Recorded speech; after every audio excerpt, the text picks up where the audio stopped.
দিদি মুখ্যমন্ত্রী হলে ডবল ডবল চাকরি হবে, জিনিসপত্রের দাম কমবে।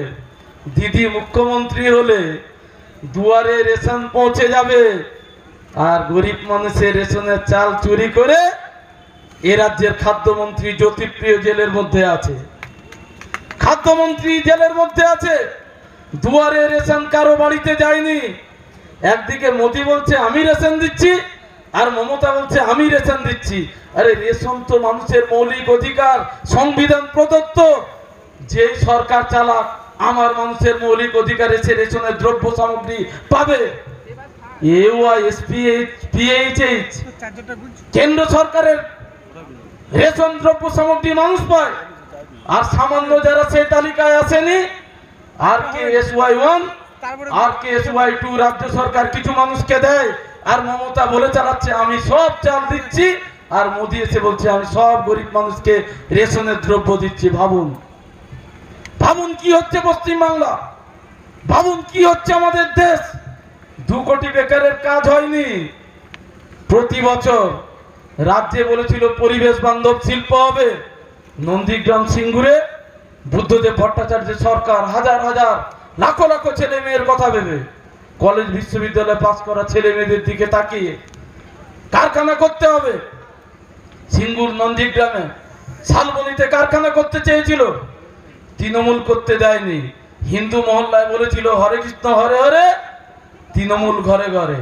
কৃষকের জমি কেড়ে শিল্প করতে দেব না। মুসলিম মহল্লায় বলেছিল তোমার কবরস্থান চলে যাবে, উস্কে দিয়ে রাস্তাঘাট কেটে খাল কেটে শিল্প করতে দেয়নি। বামপন্থীদের উপর আক্রমণ করে পশ্চিম বাংলা বেকারদের ভবিষ্যৎকে শেষ করেছে তৃণমূল কংগ্রেস। কি বলেছিল দলতন্ত্র নয় গণতন্ত্র চায়, তৃণমূল কংগ্রেস স্লোগান দেয়নি। আর শুভেন্দু অধিকারী তখন ছিল তৃণমূলের নেতা। 18 সালে ময়নার শাহজাহানকে নির্দেশ দিয়েছিল তুমি মস্তান গুন্ডা জড়ো করে ময়না বিডিও অফিসে ঘিরে রাখো, বিরোধীদের নমিনেশন করতে দেবে না। আমরা নমিনেশন করতে পারিনি, আমাদের নেতাদের নামে মিথ্যা মামলা দিয়েছিল। শুধু ময়না না, সারা পশ্চিম বাংলা বিরোধী শূন্য গ্রাম পঞ্চায়েত করো, 5 কোটি টাকা উপহার দিব বলেছিল শুভেন্দু অধিকারী। সারা পশ্চিম বাংলা জ্বলছিল, পূর্ব মেদিনীপুর জ্বলছিল। প্রত্যেকটি ব্লকে তৃণমূল ছাড়া কেউ নমিনেশন করতে পারেনি। আর আজকে গণতন্ত্রের মায়া কান্না কাঁদছে শুভেন্দু অধিকারী। যে বলতো বিজেপি হটাও, সে আজকে বলছে তৃণমূল কংগ্রেস হটাও। বলেছিল না পূর্ব মেদিনীপুরে লাল ঝান্ডা থাকবে না, পূর্ব মেদিনীপুরে লাল ঝান্ডা বাড়ছে, সমাবেশে ভিড় বাড়ছে, মিছিলে ভিড় বাড়ছে।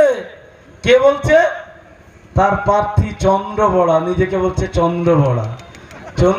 চন্দ্রবড়া বলছে যেখানে যাচ্ছি সিপিএম এর লম্বা লম্বা মিছিল, যেখানে যাচ্ছি সিপিএম এর বড় বড় সমাবেশ, আমার প্রতিদ্বন্দ্বিতা সিপিএম।